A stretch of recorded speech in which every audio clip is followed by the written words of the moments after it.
You're watching Daybreak here on the Rise News channel, coming to you from our studios in Nigeria's capital of Abuja. And as promised, it's time for the paper review. We'll take a look at the front pages of top local and international papers with Dr. Constance Ikoko. Good morning, Dr. Constance. Good morning, Adesuwa, and good morning, Ndi. Good morning to you. And this morning, to look at the papers, we have joining us in the offsite studio, Eniola Akinkotu. He is the Chief International Correspondent of the Africa Report. Welcome, Eniola, to the program. Good morning, everyone. We'll begin today by looking at This Day newspaper. First of all, This Day is our sister publication, and we are going to be looking at a story that says concerns mount over retroactive taxation of banks' profit in finance bill. So some foreign investors have expressed concern over what they say is a move by the Senate to retroactively amend the Finance Act 2023 in order to impose a one-time windfall tax on banks' foreign exchange gains realized in the 2023 financial statements. This proposed amendment could hurt investor confidence and send a wrong signal, they say. Under Nigeria's jurisprudence, you cannot backdate laws, they argue. The government seems, desperate to get funds everywhere and anywhere, backdating laws. It's taxes, taxes, taxes, and your government of taxation. I mean, I've been following this debate. It's quite an interesting one. You know that I think they're trying to copy the UK, where last year there was this windfall tax that was imposed on some energy companies because of the profits that they made in the wake of the Ukraine and Russia war. But in the case of Nigeria, I don't know. I don't think we've ever implemented such law before. And I'm really surprised how the National Assembly has the Senate has quickly passed it. It seems it wasn't even given enough thought at all. A lot of companies also recorded losses last year due to the devaluation of the Naira. Mostly manufacturing companies, Nestle and a few others. There was nothing the government did for them. So how is it now that those who were able to record profits, those are the ones, now the government is now going after them? So if they had recorded losses, government wouldn't have helped them. But on the other hand, those who recorded windfall, the government is now going after them. Yesterday, if you noticed too, the stock market, about 2.28% loss. That was how bad the banking stocks fared.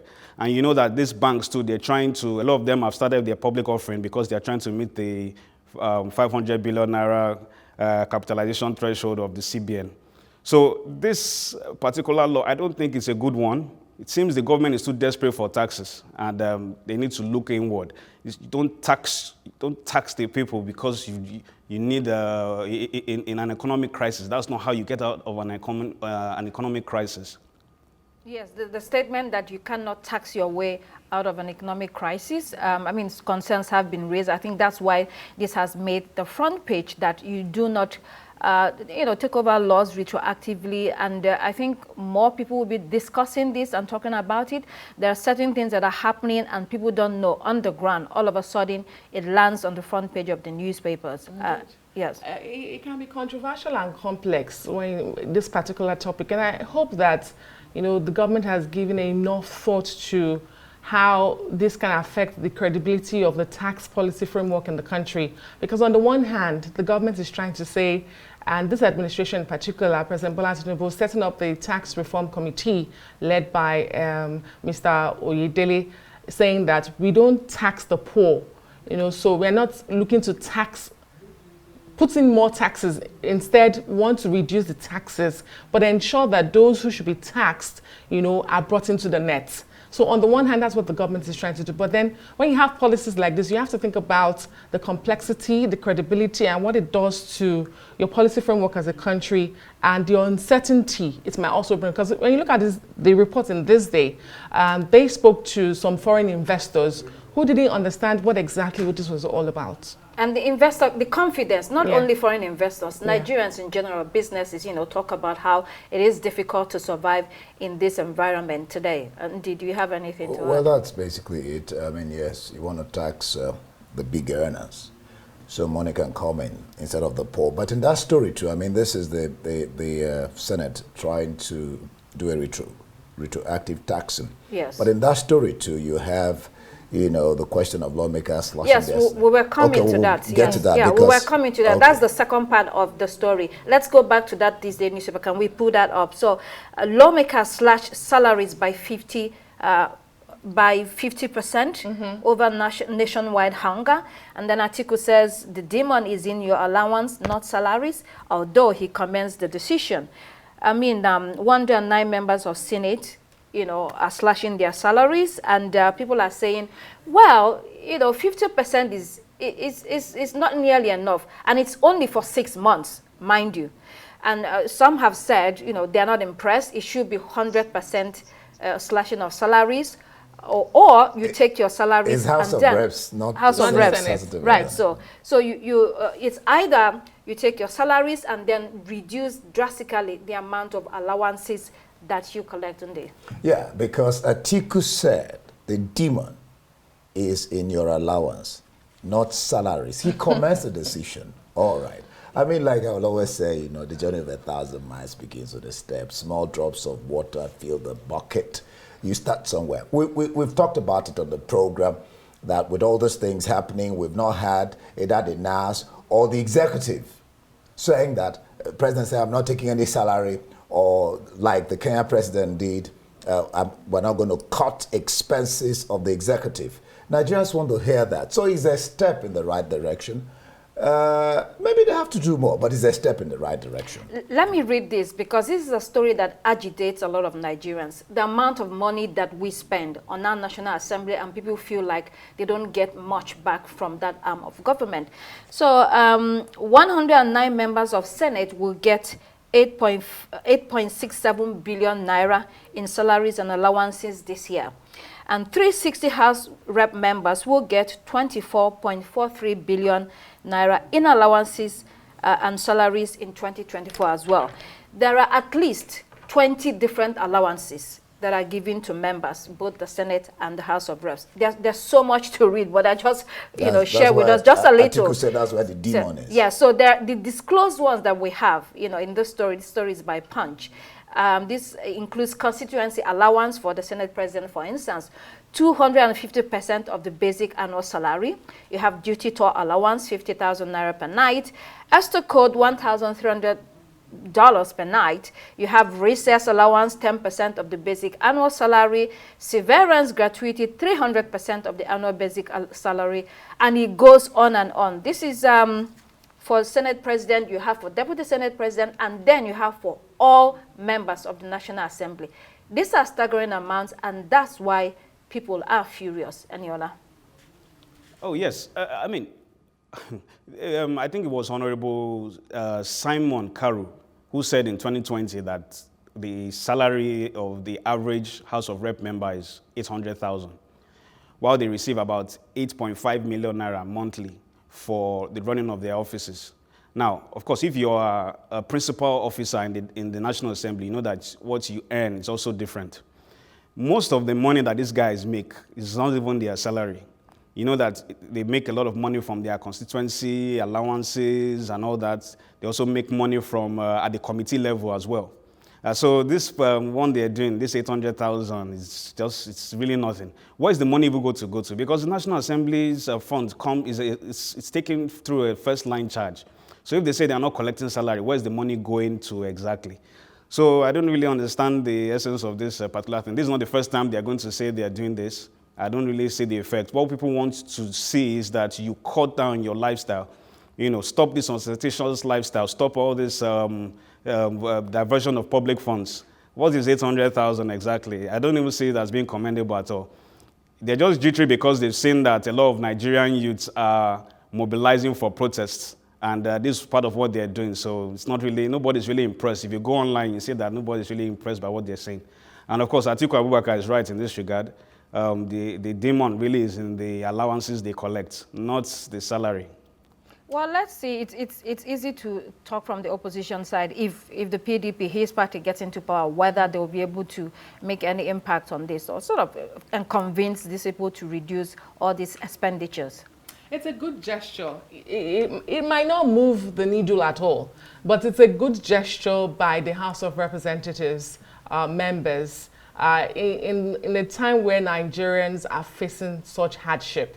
It shows that, yes, they are listening. Eniola may be right, the fears of the protest might have also crippled into the green chambers, crept into the green chambers, and they heard that.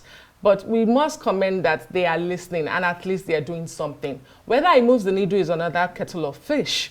We will expect, like Oliver Twist, we will ask for more as Nigerians and hope to see this go above, across board.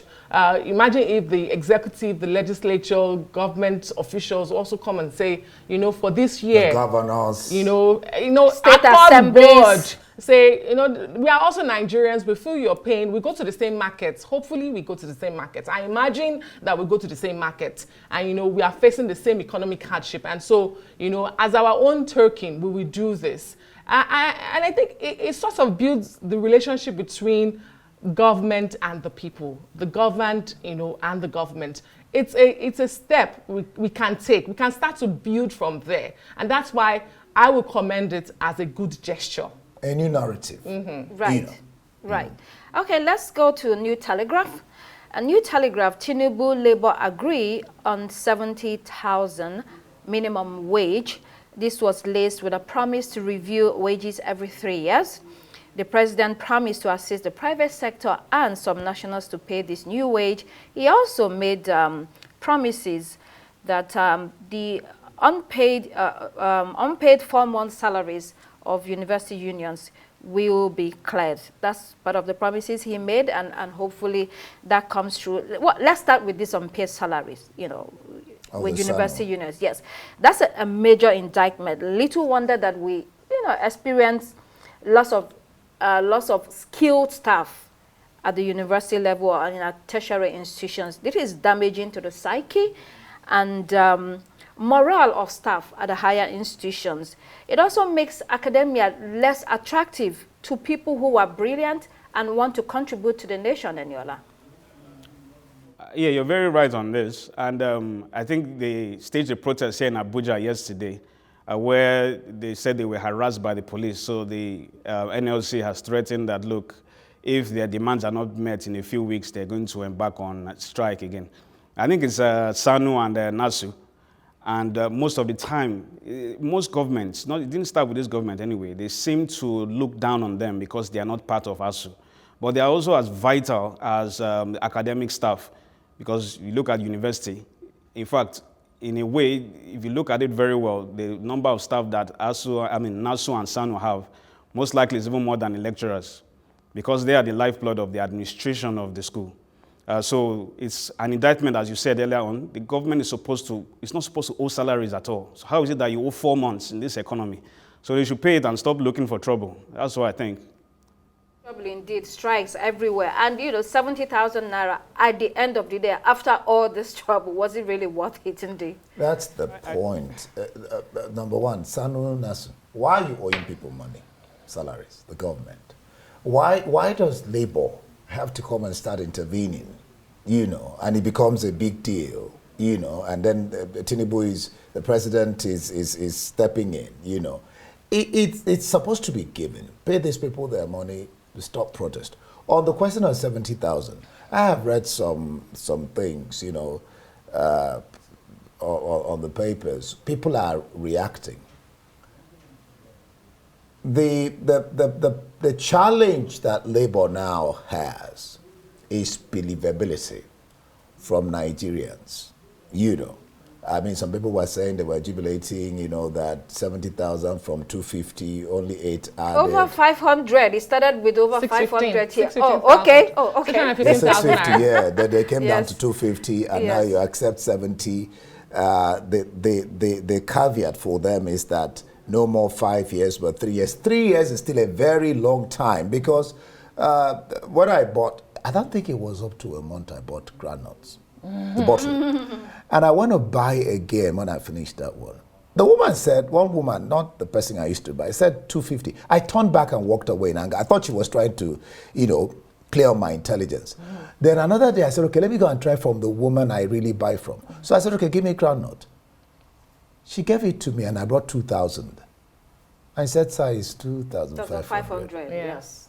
And I said, no, it's not true. I remember Is true. I bought groundnut from you. He said, sir, that's what it is. Yeah. So the point is the rate at which prices of commodities are going up is, you can't understand what is happening. So the 70,000, I don't know, but this falls back on labor. You know, if they call another strike, are people going to come out? What are people going to say? You know, because there is the flip side that, you know, yes, making a demand of 500,000 is okay, but the government cannot. Can it pay that, and what that would do to the economy, this type of economy that we have today, Adesua? Yes, just a quick background. So the Sanu-Nasu issue, it was Lovers' Day, February 14 of 2022, that ASU, you know, gave us that heartbreaking Valentine's gift, and they went on strike.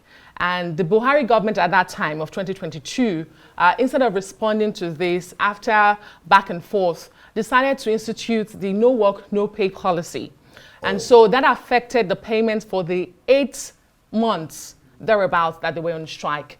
When the Bola Tinubu administration came into power as an olive branch to labor unions, the president did ask that the Ministry of Labor work out modalities just to show labor that, you know, exactly. So they paid 4 months of the no work, no pay policy that was owed by the Buhari administration. And so there was an outstanding 4 months, and that's what Sanu and Nasu, you know, were insisting that if others have gotten theirs, then they should also get. So it was sort of a magnanimous gesture again from the Tinubu administration, which the labor unions did call it that. I mean, that's their word. This is government money. This is money that belongs to all of us. That is their word. That's not my word. You can listen to Festo Tusipo, president of the TUC. Just a minute, I'm going somewhere.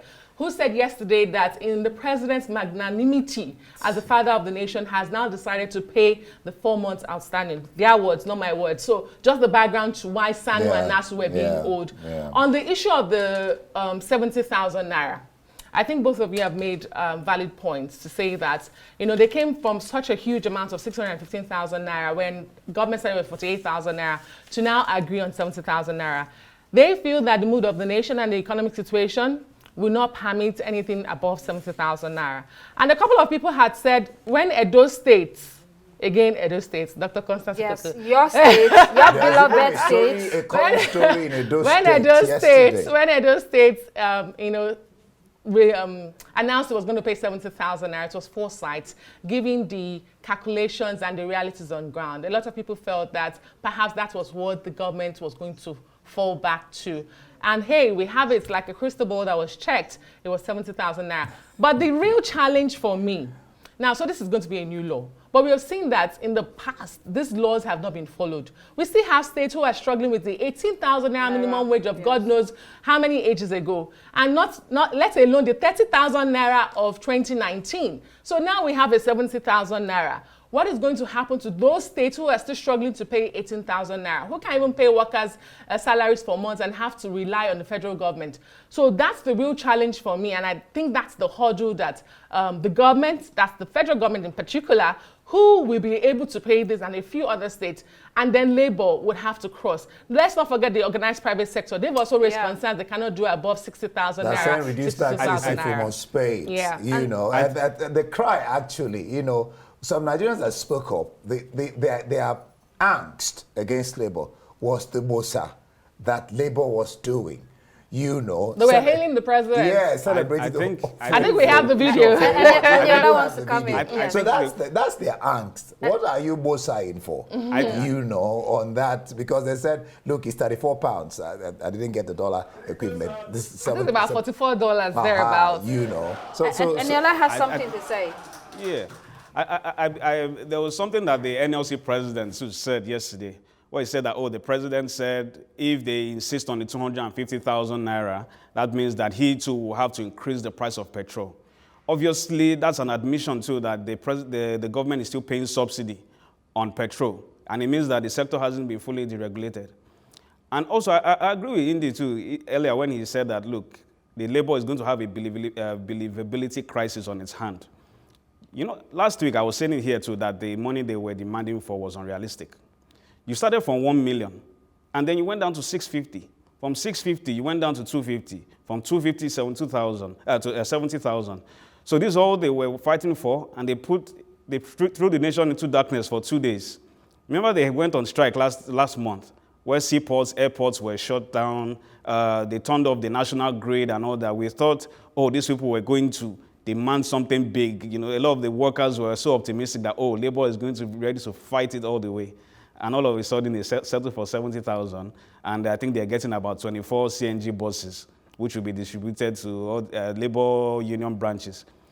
So, I mean, it's really funny. And next time, I mean, with the moment the labor calls for strike or protest and all that, a lot of Nigerians will not take them seriously. That's one way to look at it, too. Okay, let's move on to Daily Trust newspaper. In Daily Trust, JAMB pegs cutoff mark at 140 for universities. 100 others join. JAMB, of course, is the Joint Admissions and Matriculation Board.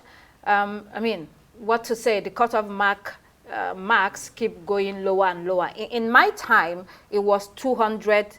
At least for social science subjects. I studied political science. What did you guys study in the, what was your cutoff mark during that time? I can't even remember. It's been long. I did. Oh, okay. I did this stuff. That shows your age at this one. To be honest, I don't remember. Okay. What did you study? Oh, mass communication. Both degrees. So still social sciences. Yes. And you're like, can you remember your cutoff mark?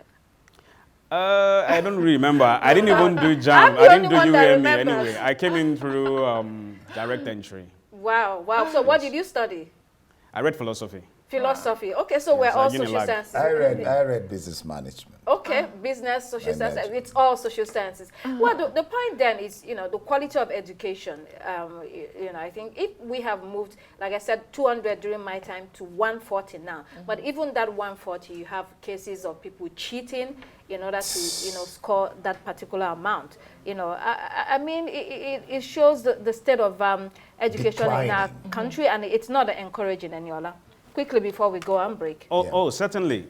But I think JAMB has increased their overall score too. I don't think the highest, I mean, it's different from during our time when we were in school. I'm trying to remember the exact cutoff now. And I think what they've tried to do at this point is to let each institution determine their own cutoff. The cutoff that JAMB put there is a minimum. At least that's the way they keep describing it anytime I reach out to them for comment. That's a minimum. So it's not as if that cutoff is what's going to be imposed on every school. But one interesting aspect too of yesterday was the issue of the age admission. You know, they were saying that, oh, it shouldn't be 16, it should be 18 and all that. So it seems there's still no general consensus on it. But I think that age 18 is too much. I think schools should be able to determine the age that of admission. If you look at the UK, for instance, Cardiff University is age 16. Kent University is about 17. You know, so I mean, we shouldn't discourage young people who are very intelligent, those who have excess talent. They shouldn't be denied admission to university over age. I mean, if you're 16, I think that should be good enough. I mean, sorry to stray, but look at a lot of the private universities in Nigeria. So many of them are already treated like, you know, glorified secondary schools. They don't allow telephones. They don't allow students to go out. They impose strict dressing codes and all that. So, I mean, if you're 16, if you could survive that in the secondary school, I don't think you should be denied admission into university in Nigeria. Well, on that point of admission age, there are a couple of divides to that story. You know, some say the reason why there should be an agreed age for admission is because some families or parents rush young people, and 15, 14, you want them to be exactly to be in university, be in university environment at that time, maybe 15, 14, and they're unable to manage themselves. So you want an age at least where, you know, students are a little bit matured and can handle whatever, especially when they're not going from home, they have to live at school. So there is a reason why, you know, we have to agree on an age. I went to university at 19, graduated at 22, and even at that, I don't know, I managed through. I wasn't that mature. Let's not forget the schooling system in Nigeria is 6334. So it's believed that you get to primary school at the age of 6. You start at the age of 6. By the time you are finishing, you should be 12. The first 3 years in junior secondary school, another 3 years in senior secondary school, that should be 12 plus 18. 12. That's 18. So by the time you're getting to university, you should be 18. And so that's what the ministry is trying to work on. They also say they have challenges with universities abroad calling them, and there are a lot of people trying to falsify ages just to get into universities and all of that. It's a whole potpourri of issues. And the junior minister of education was on Newsnight yesterday explaining a lot of this. That video is up on our social media platforms. The story will be on Arise News throughout the day. You can also watch out for it. I think it says 16. Is it It's 18 now. So the minister announced 16 during the conference, and there was an 16. uproar. Oh, okay. And so because the agitation is that some children have already sat and passed the examination, Exams, yes. and they are below 18. They're just waiting to resume school. So what happens to them if you now insist now that 18 should be the age? So he had to reverse himself during that conference. And a lot of issues were also discussed. I think it's time for break. Yes, Yeah, we can go on a break now. On Daybreak, we'll be back with more paper review. Please stay with us.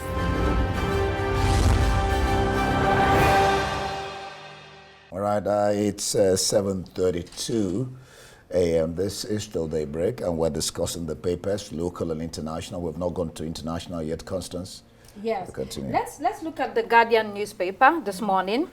Afe Babalola urges federal government to close down mushroom substandard universities, others. I mean, this is certainly a topic for more discussion. Some universities, especially private ones, have no business admitting anybody.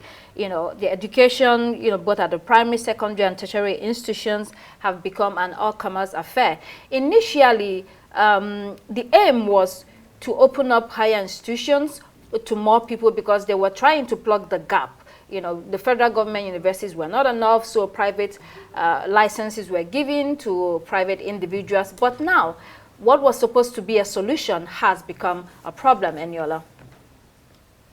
Oh, yes, I agree with Afe Babalola on that. I mean, what we've seen over the years is just proliferation without growth. Apart from, I don't want to advertise any universities, but apart from maybe 6 or 7 private universities, a lot of them are not really, adding anything to Nigeria's educational sector if you really look at it. If you think back, most of the schools that are still very, very good in this country as the federal universities, UI has consistently been at the top. At least if you look at the Webometrics ranking, even though it's not even in the top 1,000.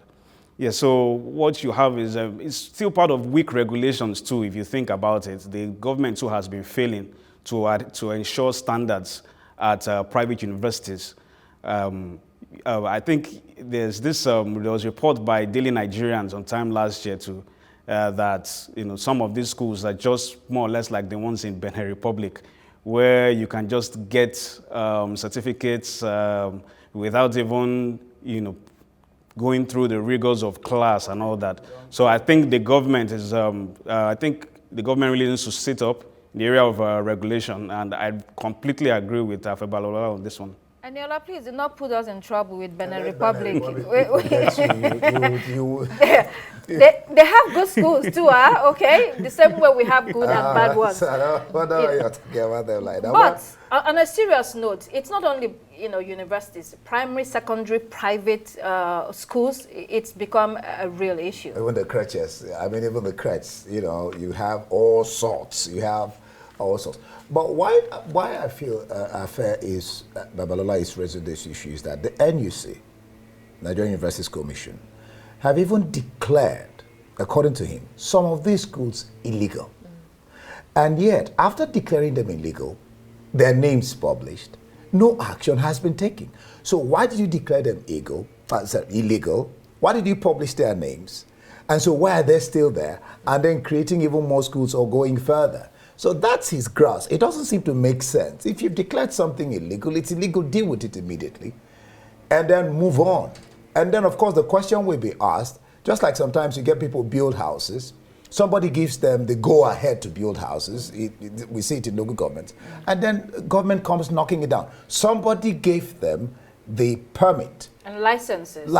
So how did they happen that they were allowed to get the license, raise the foundation, build a house, nobody was talking, then after the building, it is destroyed? Why I'm saying that, the same thing is happening to these kind of schools. Where are there that when the schools are being, right, raised up, and then afterwards we're talking about it being illegal, and they're still doing something about it? It doesn't make sense. He said something very profound during this interview, during the event in Ado-Ekiti. And he said that these institutions that do not operate according to approved standard and requirements are major weapons fashioned against quality functional education, not only in Nigeria, but across the world. And I found that profound because, imagine having a situation where everywhere is littered with quacks. You wonder how it happens. Is the kind of education they've received, if they've received any at all, is the quality of education that people receive in schools. You can't give what you don't have. And that's when you have BSc lawyers. Imagine having BSc lawyers in the courtrooms. And then spread that. I'm not talking about anybody. I'm just saying, imagine having BSc lawyers in the courtroom. I'm not a lawyer. And in other professions. Imagine the kind of service you will get. It's dangerous. And I think that this could not have come from a better messenger than Afe Babalola himself. It's a serious issue. Imagine having quack journalists. It can be any profession. It could be any. Yes, but we must say that Nigerians any. are doing quite well abroad. I mean, you have fantastic Nigerians. Even at home. Even at home. Nigerians do excellent anywhere they find themselves. If you give people what they need to thrive, they will do well. But don't go and be buying certificates and not go through the rigors of education just because you want to earn a certificate. It's a danger. It's a weapon, like you said. It's a dangerous weapon. Let's go to Punch quickly before we move on to the international headlines. Punch this morning, 420 billion naira theft. El-Rufai accuses judge of bias, 6 court transfer or case transfer. The former governor of Kaduna says he lost confidence in the judge handling the case. If we recall, he was accused of mismanaging this amount of money by the State House of Assembly. He did sue the Assembly, alleging that he wasn't given fair hearing. Well, an accused is deemed innocent until proven guilty. He will have his day in court. But, some have said this is a witch hunt. Others have said if you have a case to answer, then you have to answer. I think this kind of incidents and stories really deters or discourages people of decency from joining politics, because no one wants their name tarnished at the end of the day, Aniola. Oh, yes. But El-Rufai's own is a bit peculiar. I mean, he's accusing the House of Assembly of failing to invite him or give him a fair hearing. But, I mean, the substance of what they investigated was his handover notes and his final speech before handing the baton of office to Ubasani. So it's based on everything he said. That's what they're all investigating. That's what the House is investigating. And they found out that, according to them, that a lot of lies were told. There was really nothing left in the Treasury, etc. and all that. And so he's taking them to court. And I think Femi Falana is the lawyer of the House of Assembly. And along with the Attorney General of the Kaduna State Government, they've challenged the jurisdiction of that court. He's saying that court has no jurisdiction to hear the matter. So I really don't know where the allegation of bias is coming. Well, politicians can be funny. It's possible that El-Rufai is already saying that he might lose that case, and then he's looking for how to scuttle it. Well, I don't know, but that's what it appears like. Well, let's see how that case goes. It is right. It is his fundamental right to ask for a judge to be removed, or, it's his prerogative to ask for that. I think that the law permits him to do that. And he's right too, because he talked about not being given fair hearing. Mm-hmm. Well, he will still have his day in court, so a longer road for him there. Let's go international. We will be looking at the Citizen newspaper, South Africa. Mm-hmm. Here, making a difference in the lives of people in need on Mandela Day. Citizens honored the late president with food distribution, jazz masterclasses, and other types of services in their communities. There was also tree planting, career guidance, awarding scholarships, offering sanitary pads, etc. There are many other events that took place to mark the Nelson Mandela International Day. I mean, these community services were surely a brilliant ways to mark Madiba as he was known. He was an icon, a leader not only in Africa but globally. He was feted and respected for his principles, and he died still being respected. Aniela. Yes, there's a popular saying that the way you know the value of the premium society, I mean, I'm trying to have mixed it up, but the way a society honors its heroes shows the kind of values that that society has. I mean, Mandela has been dead since it's been over 10 years, but the man is still being honored regularly. You look at Nigeria, we don't really honor our heroes that much. Apart from, if you look at Mikio Abiola, for instance, it's not honored this way, apart from maybe a few years ago when the stadium was named after him. And so this doesn't inspire patriotism. It doesn't inspire people to do good in Nigerian society. Although recently too, Wole Soyinka was similarly honored in Nigeria. Road was named after him. The national, the National Theatre was named after him as well. So yeah, this is how you encourage patriotism. And what is being done in South Africa for Mandela, I think it's wonderful, and I think we need to do more of that in Nigeria. Mandela's life was so exemplary, no bitterness, no vengeance, no sit-tight syndrome. We do need an abundance of this kind of politician and politics in our climate, Adesua. Indeed, I think that for many generations to come, we'll still be talking about the man Mandela. And that's how impactful he was. The Mandela Day, I totally forgot it was yesterday, celebrated every year, July 18. So initially it started with 67 minutes for people to do good for those 67 minutes, signifying or symbolizing the years he put into service, served his country. But now they're saying there's so much that needs to be done. It has to go beyond 67 minutes. And so make every day a Mandela Day is what the organization, his NGO is really now pushing for, that, you can be a Mandela in any corner of the world you find yourself, to just do good and leave an impact. And it's so unfortunate, Dr. Ikoko, that, despite all of the struggles that Mandela fought for, South Africa is still struggling with poverty, it is. crime, Yeah. problems with education. The things he fought for are still there. And I think that that's very, it's a pointer to the fact that we have to make our own impact. Yes, there will be a Mandela, but what are you doing to be remembered? How are you changing your community? How are you changing, your society? And it's sad. Every time I look at South Africa and I remember the story of Madiba, I wonder, have we thrown all of that away? I'm not even a South African, but just growing up listening to the stories of African. Exactly. Yes. And that Africanism that he also, brought to light is something we should be grateful for a long time. Yeah. But we have to impact our communities. Be a Madiba every day. Madiba cut across Africa. Madiba was a world icon. But you see, the Mandela Day, what it should really signify is the spirit behind the name. South Africans should, I think what that day should mean is the leaders and the people, especially the leaders, cultivating the spirit behind the name, what he stood for, and begin to live for it, and begin to do the things that he exemplified during his time on earth. I think that will make more sense, if you make it every day, becomes it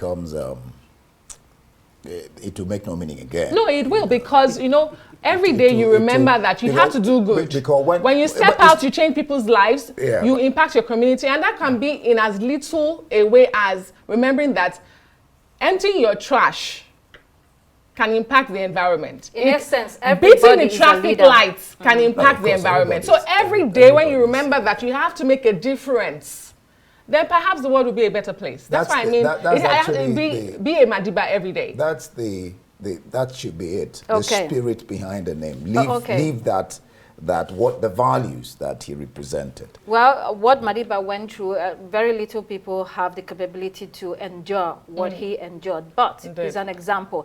Let's go to Daily Graphic from Ghana. Agenda 111 to create 60,000 jobs, according to President Akufo-Addo. The project, Agenda 111, will solve the nation's health problems, he says.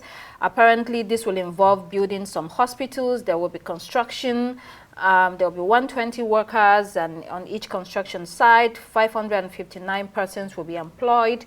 In the district hospital, they will have a regional hospital and then psychiatric. A lot of people to be employed. In total, 67,635 people.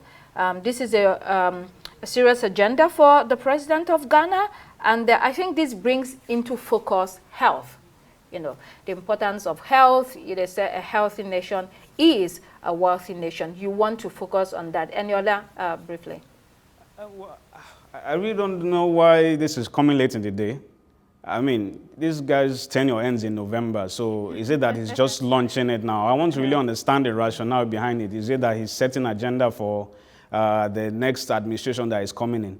Which, okay, his vice president is the candidate of his party, that's Bawumia, and then John Mahama is the opposition candidate. So I don't know why he's launching this just 5 months to the end of his tenure, or 4 months to the end of his tenure. So probably if I read the report, maybe I'll understand more, but it really makes little sense to me.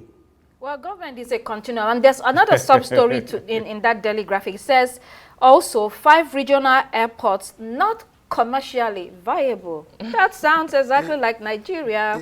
That idea, they say is better the late. It's better late than the late. You know, at least it's being done. Better late than the late. But the point here is, if you have a vision, it says write the vision, make it plain, let everybody read and be carried along. So if you have this vision, let it not stop at just talk. If it will be implemented or come to light, then you must carry the people along. That is at the local, if they have local governments, then state governments, maybe bring the leaders together and see how you can begin to break this down and start from the ground and begin to plan this thing so it will not just be peripheral, and then you'll be able to achieve it. It's a good idea, but it should go from bottom up. So it to be implemented, it will come to light. That's my own point. That's why you had something. Yeah. So I thought this was a particular project for 2014. So the president Akufo-Addo commissioned another project, which was actually initiated in 2014, but he just commissioned it along with this project, and it was due to funding and all of that. But I think the thing to say here is, it's not just only about health. Imagine the number of hospitals that are being built, accessibility to health. But I think that the Ghanaian government has killed 2 birds with 1 stone. It will not only allow for better access to quality health, it will also provide jobs. And I think that that's very significant in the country. The other day we were talking about how many jobs, how many youths, 1.9 million Ghanaian youths that are idle. You know, so there's a problem, there's a challenge, and then the government is working towards it. But I also agree with Eniola. This is an initiative of his party, and we do know that the current vice president is going to be the next president of Ghana. So perhaps this is an initiative he's leaving as a legacy, and for hopefully, perhaps if his deputy wins, then it will become a legacy for not just Akufo-Addo but his party as well. Let's look at this other story, you know, which says that 5 regional airports are not commercially viable. You know, this is according to the Ghanaian Auditor General. We had this similar story in Nigeria where Federal Airports Aviation Authority of Nigeria told us that a lot of airports in Nigeria, especially the ones built and run by states, you know, just wasted their funds. And so when you look across Africa, it seems you're being, you know, offered projects, you know, to to make you seem politically competent. Okay, you know, just do something so that people feel like you're working, but you haven't thought through whether this specific project is needed in the state or not, whether, you know, it's a waste of money. And also maybe it's just a contract. It could be a contract. White Elephant project. Make money, Aniola. Yeah, I think it was FAN that said it 2 weeks ago that about 22 airports in Nigeria are not viable. And if you really look at it, the ones that are actually viable are probably the one in Lagos, Port Harcourt, Kano, and Abuja. Those are the 4 major airports in the country.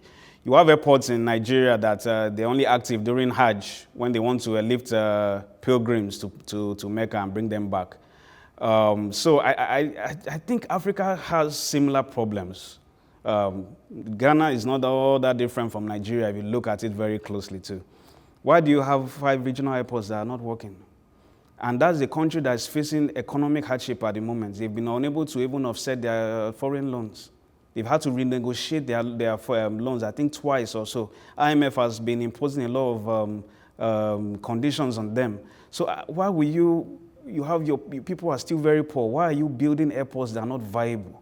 It makes no sense at all. Even the one in, there was a report I read recently to the airport in, what's it called, this state now, Ebonyi State, that they said has been used maybe just twice or so, and that airport got up to over 20 billion naira, you know. And now you're saying that you cannot pay minimum wage. So I think African leaders really need to go back to the drawing board. Right. It's this culture of waste, yes.